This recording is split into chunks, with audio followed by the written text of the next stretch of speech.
வணக்கம் மக்களே.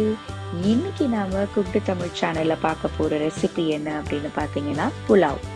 ஆனா நார்மலா நம்ம செய்யற மாதிரி இல்லாம கொஞ்சம் வித்தியாசமா, ஆக்சுவலி ரொம்பவே சிம்பிளா தவால எப்படி செய்யறதுன்னு தான் இன்னைக்கு நாம பார்க்க போறோம். இந்த ரெசிபிய செய்யறதுக்கு முதல்ல 1/2 கப்பு பாஸ்மதி ரைஸ தண்ணியில 15 நிமிஷம் ஊற வச்சு கழுவி எடுத்து வச்சுக்கோங்க. அடுத்து ஒரு குக்கர்ல 1 உருளைக்கிழங்கு, 2 கேரட், 1/2 கப்பு பச்சை பட்டாணி, 2 கப்பு தண்ணி ஊத்தி 2 விசிலுக்கு பிரஷர் குக் பண்ணிட்டு எடுத்துடுங்க.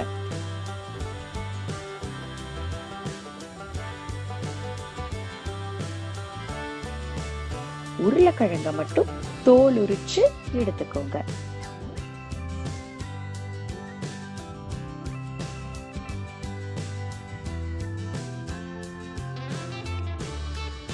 அடுத்ததா குக்கர்ல 1 கப்பு தண்ணி ஊத்தி 1/2 டீஸ்பூன் உப்பு, 1 டீஸ்பூன் எண்ணெய் சேர்த்து பாஸ்மதி ரைஸ போட்டு 1 விசிலுக்கு பிரஷர் குக் பண்ணி எடுத்துக்கோங்க.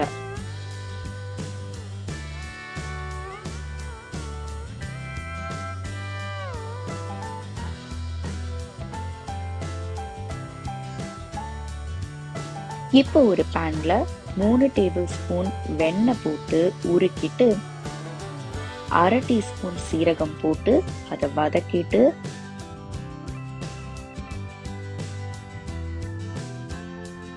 ஒரு வெங்காயம் சேர்த்துட்டு 1 டேபிள் ஸ்பூன் இஞ்சி பூண்டு பேஸ்ட் சேர்த்துட்டு நல்லா கோல்டன் ப்ரௌன் ஆகிற வரைக்கும் வதக்கிட்டு அப்புறமா ஒரு தக்காளி, 1/2 கொடை மிளகாய் சேர்த்து நல்லா வதக்குங்க.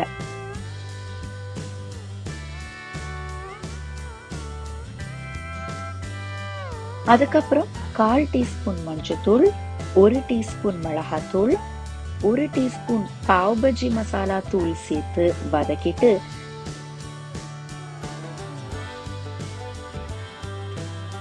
வேக வச்ச எல்லா காயும் சேர்த்து மிக்ஸ் பண்ணுங்க.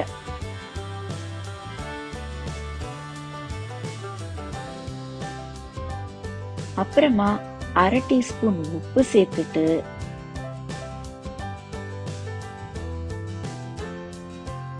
வேக வச்சிருக்கிற ரைஸையும் சேர்த்துட்டு நல்லா மிக்ஸ் பண்ணுங்க.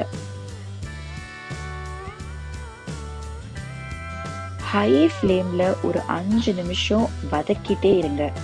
அதுக்கப்புறமா ஒரே ஒரு டேபிள் ஸ்பூன் கொத்தமல்லி சேர்த்து நல்லா மிக்ஸ் பண்ணீங்கன்னா சூப்பரான புலாவ், அதுவும் தவாலியே செய்யற ஈஸியான புலாவ் ரெடி. இந்த ரெசிபி உங்களுக்கு பிடிச்சிருந்ததுன்னா நம்ம குக்டு தமிழ் சேனலுக்கு சப்ஸ்கிரைப் பண்ணிட்டு அந்த பெல் ஐக்கனையும் கிளிக் பண்ணுங்க.